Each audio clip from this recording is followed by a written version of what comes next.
Hello. Biyaya po at kapayapaan na magmula sa dakilang Ama ang sumaatin, mga magulang at mga kapatid sa Panginoon. Magpapatuloy po tayo sa ating palatuntunan, pero bago po tayo umawit ng unang bilang ay may nare-request po ang ating technical group. Kung sino daw po yung may dalang video cam, kung pwede daw po sanang mahiram para maibidyo at may projector pong nakalaan para sa labas. Kung sino po yung may dala. Kasi sinabi, sana din ako yakin. Kaya lang po, doon nasabay na record, nasabay ko na doon sa labas. Kung sino lang po at kung meron lang po, sabi po nating technical group. Yan po bilang pagpapatuloy po sa unang bahagi ng ating gawain sa umagang ito. Awitin po natin ang bilang 65 sa ating himnaryo. 65.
Tuloy po tayo sa pagpuri sa pag-awit sa ating himnaryo.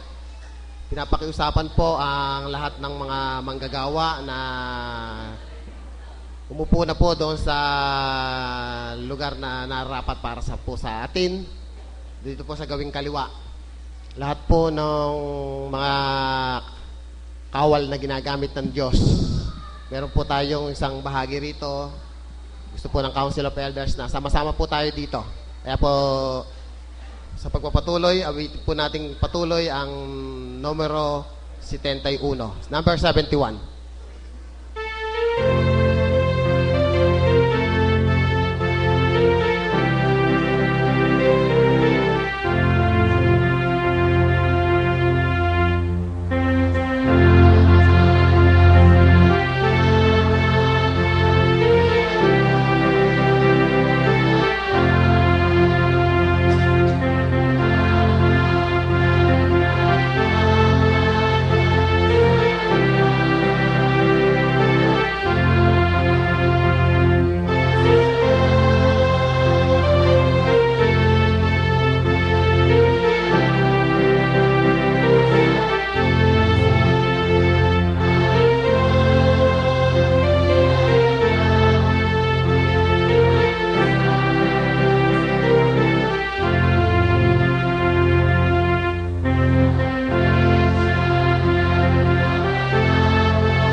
gaganda pong mga musika sa ating pandinig.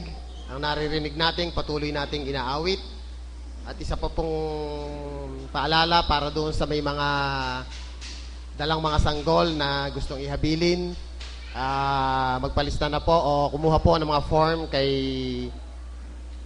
Elder. Minister pa lang pala.